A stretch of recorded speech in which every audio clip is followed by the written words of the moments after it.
छोटा मोठा कुठलाही कार्यप्रसंग असू द्या किंवा कुठला सणवार असू द्या, आपण दहीवडे नेहमीच बनवत असतो. आणि लहान मुलं असो किंवा मोठी माणसं, दहीवडे तर सगळ्यांनाच खूप आवडतात. पण बरेचदा दहीवडे बनवताना आहे ना, आपल्याला खूप सगळे प्रॉब्लेम्स येतात. म्हणजे बघा, दहीवडे खूप तेल पितात, म्हणजे असे तेलकट बनतात. त्यानंतर बघा, तळताना ते कढईलाच चिटकून बसतात. आणि दहीवडे असे जसे आपले आचारी बनवतात ना, तसे सॉफ्टसुद्धा बनत नाहीत. तर त्यासाठी आहे ना, छोट्या मोठ्या टिप्स आहेत, त्या आज आपण बघणार आहेत. त्या टिप्स तुम्ही फॉलो केल्या ना, तर नक्कीच तुमचे दहीवडे एकदम कापसासारखे मऊसूत आणि सॉफ्ट बनणार. त्यानंतर बघा, दहीवड्यांसोबतच लागणारी जी हिरवी चटणी असते आणि जी चिंचेची चटणी असते ना, त्याचीसुद्धा रेसिपी आपण आज बघणार आहोत. आणि तुम्हाला सांगते, सगळ्या रेसिपीज खूप सोप्या आहे. फक्त छोट्या छोट्या टिप्स आहेत, त्या फॉलो केल्या की परफेक्ट दहीवडे बनून तुमचे तयार होणार. तर बघा, इथे दहीवडे बनवण्यासाठी मी 1 पाव उडद डाळ घेतली आहे. ही बिनसालीची डाळ आहे. याला मोगर डाळसुद्धा म्हणतात किंवा काही ठिकाणी आहे ना, याला उडदाचं डाळवंसुद्धा म्हणतात. त्यानंतर बघा, 1 पाव घेतली होती मी ही डाळ. ही आपल्याला आहे ना 2 ते 3 पाण्याने स्वच्छ धुवून घ्यायची. त्यानंतर आहे ना, डाळीच्या वरती असं पाणी घालून ही डाळ आपल्याला फक्त 1च तास भिजवायची. आता ते 1च तास का भिजवायची ते मी तुम्हाला पुढे सांगणारच आहे. त्यानंतर बघा, इथे मी 1 वाटीभर चिंच घेतली होती. ही चिंच आहे ना 1 तासभर पाण्यामध्ये भिजून घातली. आणि त्यानंतर बघा, सगळ्या चिंचेचा कोळ काढून घ्यायचा हाताने चोळून, आणि त्यातल्या सगळ्या बिया साली सगळ्या काढून घ्यायच्या. आणि एका चाळणीने हे सगळे चाळून घ्यायचं. याच्यामुळे काय होते, आपली चटणी एकदम प्लेन आणि छान अशी बनते. हा बघा, सगळ्या चिंचेचा कोळ मी इथे काढून घेतला. आता आपण आधी चिंचेची चटणी बनवायला घेणार आहे. तर त्यासाठी बघा, एका कढईमध्ये हे जो चिंचेचा कोळ होता ना काढलेला, तो घातला मी. आणि आपल्याला ही चिंच आहे ना, अशीच नुसती थोडीशी 5-1 मिनटं उकळून घ्यायची. आणि उकळल्यानंतर ह्याच्यामध्ये वाटीभर मी इथं गूळ घातला. आता वाटीभर चिंच घेतली होती ना, तर त्याला वाटीभरच गूळ घातला. म्हणजे तुम्हाला जर थोडी आंबट चटणी पाहिजे असेल तर तुम्ही गूळ इथं कमी घातला तरीसुद्धा चालेल. आणि आता ही चिंचेचं पाणी आणि हा गूळ आपल्याला सोबतच 5 ते 10 मिनटं उकळून घ्यायचा. म्हणजे गुळाचा छान असा पाक बनायला सुरुवात होतो आणि चटणी गाढी होते. तोपर्यंत आपल्याला ती चटणी छान अशी उकळून घ्यायची. त्यानंतर हिरवी चटणी बनवण्यासाठी मी इथे आहे ना 4-5 हिरव्या मिरच्या घेतल्या आणि 1 मोठा अद्रकचा तुकडा घेतला, ज्याचे छान छोटे छोटे 4-5 काप करून घातले. त्यानंतर बघा, इथे 7-8 लसणाच्या पाकळ्या घातल्या. त्यानंतर इथे मी चण्याचं डाळवं घेतलं, म्हणजे जे फुटाण्यापासून बनतं ना ते डाळवं. आता हे डाळवं इथं मी 2 टीस्पून घातलं. जर तुमच्याकडे चण्याचं डाळवं नसेल ना, तर तुम्ही इथं शेव घातली तरीसुद्धा चालते. त्यानंतर इथं मी थोडीशी कोथिंबीर घातली आणि 1 चमचा मी आमचूर पावडर घातलं. आमचूर पावडर जर तुमच्याकडे नसेल तर तुम्ही इथे 1 लिंबू पिळून घातला तरीसुद्धा चालतो. त्यानंतर इथे मी चवीपुरतं मीठ घातलं आहे आणि चमचाभर जिरे घातलं. त्यानंतर आपल्याला ह्याच्यामध्ये थोडंसं पाणी घालून ह्याची प्लेन बारीक अशी चटणी वाटून घ्यायची. आणि आपली हिरवी चटणी तयार आहे. त्यात आपल्याला एक्स्ट्राचं काहीही टाकायची गरज नाही. आणि इकडे बघा, ही चिंचेची चटणीसुद्धा छान उकळली होती, मस्त गाढी झाली होती. तर ह्याच्यामध्ये मी इथं 1 टीस्पून आहे ना, आपलं जे सुंठ पावडर असतं ना, म्हणजे जिंजर पावडर, ते टाकलं आहे. त्यानंतर 1 टीस्पून इथे मी काश्मीरी लाल मिरची पावडर टाकलं. त्यानंतर याच्यामध्ये आहे ना, आपल्याला थोडंसं साधं मीठ टाकायचं आणि थोडंसं काळं मीठ टाकायचं चवीपुरतं. साधं मीठ टाकतानाचा माझा व्हिडिओ इथे स्किप झाला, त्याबद्दल सॉरी. आणि हे सगळं पदार्थ मिक्स करून आहे ना, आपल्याला ही चटणी छान अशी 1-2 मिनटंच आता उकळून घ्यायची आहे, कारण आपण आधीच उकळल्यामुळे ही छान अशी गाढी झाली आहे. आता फक्त 2 मिनटं उकळून इथे बघू शकता, एकदम गाढं टेक्स्चर आलं याचं आणि खूपच यम्मी टेस्टी आपली तयार आहे चटणी. आता मी गॅस बंद केला आणि ही एका दुसऱ्या बाउलमध्ये काढून घेणार आहे. तर ही चिंचेची चटणी आहे ना, तुम्ही कुठल्याही आपल्या चाटबरोबर किंवा लहान मुलांना आपण घरी भेळ वगैरे बनवून देतोच ना, त्यासाठी सुद्धा तुम्ही वापरू शकता.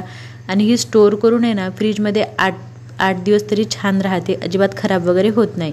त्यानंतर इथे आपली डाळ बघा छान अशी भिजली आहे. फक्त हाताने तुटेल एवढीच ही डाळ आपल्याला भिजवायची. आता 1च तास आपण डाळ का भिजवायची तर सांगते. जर आपण जास्त वेळ डाळ भिजवली ना, तर आपले दहीवडे तेल पितात. त्यामुळे ना, फक्त 1च तास आपण डाळ भिजवायची. त्यामुळे आपलं दहीवडे जे आहे ना, ते जास्त तेल ॲब्झॉर्ब करत नाही. आणि ही खूप महत्त्वाची टिप आहे, ही तुम्ही नक्की फॉलो करा. त्यानंतर आता बघा, बारीक करताना आहे ना, मी ही पाण्याभरलीच डाळ घेतली होती. याच्यातलं पूर्ण पाणी काही मी काढून घेतलं नव्हतं, एकदम कोरडी डाळ नव्हतीच केली. त्यामुळे ना, ह्याच्यामध्ये मला बारीक करताना जास्त पाणी टाकायची गरजच नाही. फक्त इथं मी 2 ते 3 टीस्पून एवढं पाणी वापरलं आहे. आणि एकदम कमी पाणी, म्हणजे नाहीच्या बरोबरच पाणी वापरून ही डाळ आपल्याला मिक्सरला बारीक करून घ्यायची आहे. आणि आता बारीक किती करायची तर तुम्हाला सांगते, एकदम प्लेन आपल्याला बारीक मिक्सरला वाटायची, जेवढी आपण वाटू शकतो ना तेवढी. म्हणजे आपल्याला प्रश्न पडतो की दाणेदार वाटायची का रवाळ वाटायची, तसं काही नाही, एकदम प्लेनच आपल्याला ही डाळ अशी मिक्सरला छान वाटून घ्यायची आहे. आणि वाटताना बघा माझ्या डाळीमध्ये थोडं पाणी होतं ना, त्याच्यामुळे मी थोडंच पाणी घातलं. जर तुमची डाळ एकदमच कोरडी केली असेल तुम्ही तर त्यामध्ये तुम्ही थोडंसं पाणी घालू शकता, पण खूप जास्त पाणी घालायचं नाही ही डाळ वाटताना. त्यानंतर जास्त पाणी घातलं ना तर काय होतं, आपल्याला दहीवडे बनवताना प्रॉब्लेम येतो. एकदम असं पोहे खायच्या चमच्याने 2-3 चमचे असं पाणी घालून आहे ना ही डाळ छान एकदम प्लेन बारीक अशी वाटून घ्यायची. इथे बघू शकता एकदम गाढीच डाळ आहे, काही बिलकुल पातळ नाही आहे. आणि सगळी मी आता डाळ इथे वाटून घेतली. त्यानंतर बघा हा मोठा एक अद्रकचा तुकडा आहे, तर हा मोठासा अद्रकचा तुकडा मी खिसून ह्या दहीवड्याच्या बॅटरमध्ये घातला आहे. ह्याने आपल्या दहीवड्याला खूप छान चव येते. तुम्ही ह्याच्यामध्ये आहे ना मनुकेसुद्धा छोटे छोटे काप करून मनुकेसुद्धा टाकू शकता, त्यानेसुद्धा दहीवडे खूप छान लागतात. मी अधेमध्ये टाकते, पण मी आज इथे टाकले नाही, आज मी प्लेनच दहीवडे ठेवलेत. त्यामध्ये बघा मी इथे 1 टीस्पून एवढं जिरे घातलं आहे. त्यानंतर ह्याच्यामध्ये आपल्याला चवीपुरतं मीठ घालायचं आणि ह्याच्यामध्ये आपल्याला सोडा वगैरे टाकायची अजिबात गरज नाही. तुम्हाला सांगते, सोडा न टाकतासुद्धा हे आपले दहीवडे एवढे सॉफ्ट आणि एवढे मस्त फुलणार आहे ना. तर त्यासाठी आता महत्त्वाची आणखी एक टिप बघा इथं ही आहे की आपल्याला हे बॅटर आहे ना असं हाताने एकाच दिशेमध्ये 5 मिनटापर्यंत कंटिन्यू असं फेटून घ्यायचं आहे. आणि फेटताना बघा ह्याच्यामध्ये आहे ना आपल्याला थोडंसं पाणी घ्यायचं, म्हणजे 2 टीस्पून एवढं आपण पाणी ह्याच्यामध्ये घ्यायचं, अगदी थोडंसं. आणि हे खूप महत्त्वाचं आहे, हे इथे पाणी थोडंसं घालून आपलं जे बॅटर आहे ना हे फेटायचं. ह्याच्याने काय होतं, आपलं बॅटर एकदम हलकं होतं आणि असं फ्लफी होतं एकदम. ह्याच्यामुळे आपले दहीवडे जे आहे ना एकदम असे टम्म असे फुलणार आहे. ह्याच्यामध्ये आपल्याला सोडा टाकायची गरज नाही, एकदम असे सॉफ्ट आणि हलकं आपलं बॅटर होऊन जातं आणि आपले दहीवडेसुद्धा ह्याच्यामुळे खूप सॉफ्ट आणि स्पंजी असे दहीवडे होतात. आता आपलं बॅटर परफेक्ट कसं झालं हे कसं ओळखायचं, एका वाटीमध्ये आहे ना थोडंसं पाणी घ्यायचं आणि त्यामध्ये ह्या बॅटरचा छोटासा गोळा टाकून बघायचा. हा गोळा जर असा पाण्यावरती तरंगला ना तर आपलं बॅटर परफेक्ट आहे. समजा जर हा गोळा आपल्या तळाला जाऊन चिटकला तर तुम्हाला आणखी हे बॅटर थोडा वेळ फेटावं लागेल. आणि बघा आपलं बॅटरसुद्धा परफेक्ट बनून तयार होतं आणि इथे हिरवी चटणीसुद्धा बनवून तयार होती. ही मी एका बाउलमध्ये काढून बाजूला ठेवून दिली. त्यानंतर बघा आता आपण दहीवडे बनवायला घेणार आहे.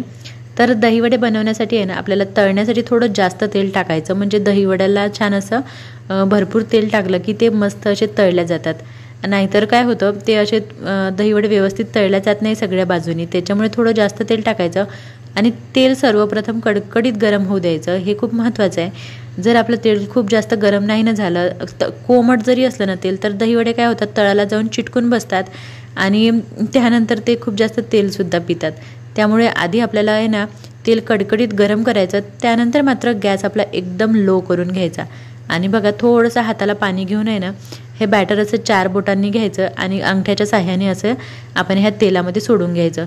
याच्यामुळे काय होतं, आपले हाताला बॅटर चिटकत नाही आणि अलगद आपल्याला हे दहीवडे टाकायला मदत होते. आणि इथे बघू शकता तुम्ही एकदम मस्त तेल असं उकळलेलं होतं ना, सगळे त्याच्यात टाकल्याबरोबरच ते दहीवडे छान असे खालच्या बाजूने तळायला सुरुवात होऊन गेली आहे. आणि आता आपण गॅस मात्र कमी करून द्यायचा आहे. आणि बघू शकता इथं खूप छान असे आपले हे जे दहीवडे आहेत ना मस्त तळल्या जात आहे. आणि तेल जर गरम असलं ना सुरुवातीलाच, त्यामुळं काय होतं एका बाजूने तेल लगेचच तळल्या जातात आणि असे एकदम बघा अलगदच ते निघतात. आणि जर आपलं तेल थंड असेल किंवा कोमट असेल तर आपले दहीवडे मात्र तळाला चिटकणार कढईमध्ये आणि ते त्यामुळं काय होतं तेलसुद्धा जास्त पितात. आणि ह्या पद्धतीने दहीवडे बनवलेत ना तुम्ही तर तुमचे दहीवडे अजिबात तेल पिणार नाहीत, अजिबात तेलकट बनणार नाही आहेत, एकदम सॉफ्ट आणि असे बॉलसारखे टम्म फुगलेले आपले हे दहीवडे बनणार आहेत. इथे बघू शकता तुम्ही माझा एक फेर छान तळून झाला. ह्याला आहे ना छान असा गोल्डन ब्राऊन कलर आला आहे.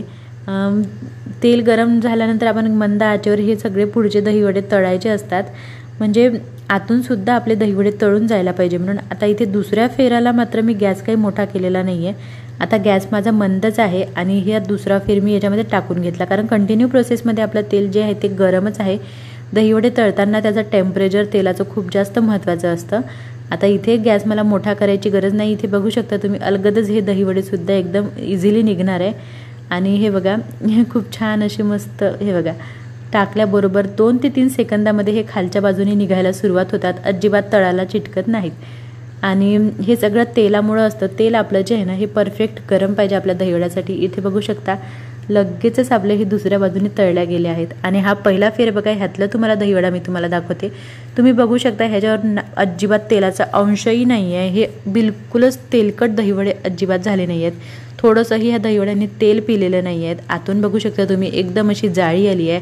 एकदम सॉफ्ट स्पंजी आणि हलके फुलके आपले हे दहीवडे बनून तयार आहेत. अगदी सॉफ्ट झाले आहेत, म्हणजे हातामध्ये असं फूल घेतल्यासारखं वाटतात. आणि कलरसुद्धा बघा ह्याचा तुम्ही परफेक्ट गोल्डन कलर आला आहे. आता अर्धा तिकडे तळून होत आहे 1-2 फेर, आणि जे अर्धे माझे तळून झाले होते ना आधी, तर हे दहीवडे पाण्यामध्ये टाकणं खूप गरजेचं आहे, कारण त्याशिवाय त्याला आतून असा सॉफ्टनेस येणार नाही. तर त्यासाठी आपल्याला फक्त थोडंसं असं पाणी कोमट करून घ्यायचं, म्हणजे आपल्या त्या पाण्यामध्ये आपण बोट टाकू शकू ना एवढंच आपल्याला कोमट ते पाणी करून घ्यायचं. आणि त्यामध्ये थोडंसं मीठ टाकायचं त्या पाण्यामध्ये. त्यानंतर जे आपले तळलेले दहीवडे आहेत ना, हे आपण त्या पाण्यामध्ये टाकायचे. आणि हे फक्त आपल्याला अर्धा 1 तास आपल्याला ह्या पाण्यामध्ये, कोमट पाण्यामध्ये हे दहीवडे भिजवून ठेवून द्यायचे. त्यानंतर बघा, आता हे दहीवडे पाण्यामध्ये छान असे भिजले आहेत. सगळ्या दहीवड्यांनी मस्त असं पाणी पिलेलं आहे, त्यामुळे ते आतूनसुद्धा छान असे सॉफ्ट झाले. त्यानंतर आता दहीवड्यासाठी दही बघा, आपल्याला आहे ना मीडियम आंबट दही घ्यायचे, खूप जास्त आंबट दही नको. आणि हे दही आहे ना साखर टाकून आपल्याला मस्त असं फेटून घ्यायचं, म्हणजे आपल्याला प्लेन दही पाहिजे, बिलकुल असं फुटकळ वगैरे दही आपल्याला नको. तुम्ही घरी बनवलेलं दही घेतलं तरी चालेल किंवा रेडीमेड दही घेतलं तरीसुद्धा चालेल, फक्त ते दही गोड आणि प्लेन हवं. त्यानंतर बघा, सर्व करायच्या जस्ट 10 ते 15 मिनटं आधी आपल्याला ही दहीवडे आहेत ना असे दह्यामध्ये डीप करून ठेवून द्यायचे आहेत. त्यानंतर बघा 15 मिनटानंतर आपण हे सर्व करायला घ्यायचे आहेत. आणि इथे बघू शकता तुम्ही दहीवडे आहे ना एकदम असे सॉफ्ट बनून जातात. त्या दहीवड्यांमध्ये सुद्धा थोडंसं दही असं ॲब्झॉर्ब करतं आणि खूप छान असं मुरल्या जातात ते दह्यामध्ये. त्यामुळे आपले दहीवडे खूपच जास्त टेस्टी लागतात. इथे बघू शकता दहीवडे मस्त असे दह्यासोबत सर्व केलेत. वरून मी इथं चिंचेची चटणी घातली आणि ही हिरवी चटणी घातलेली आहेत. तर त्यानंतर इथे बघा, मी चिमूटभर इथं काळं मीठ घातलं. त्यानंतर चिमूटभर आहे ना चाट मसाला घालायचा आहे आपल्याला ह्याच्यावरती, आणि थोडीशी कोथिंबीर घालायची. थोडीशी मी इथं शेव घातली आहे. जर तुमच्याकडे शेव नसेल ना, तुम्ही जी आपली बुंदी येते ना, जी आपण रायतामध्ये यूज करतो, ती बुंदीसुद्धा घालू शकता. त्यानंतर इथे चिमूटभर लाल तिखट घातलं आहे. आणि एकदम यम्मी टेस्टी आपले हे सिम्पलशे, खूपच सोपी आणि जबरदस्त स्वादिष्ट लागणारे दहीवडे तयार आहेत. तर या पद्धतीने तुम्ही दहीवडे बनवून बघा, तुमचे दहीवडे नक्कीच परफेक्ट सॉफ्ट असे दहीवडे बनतील. आणि व्हिडिओमध्ये थोडं जरी काही आवडलं तर चॅनलला लाईक, शेअर, सबस्क्राईब, कमेंट नक्की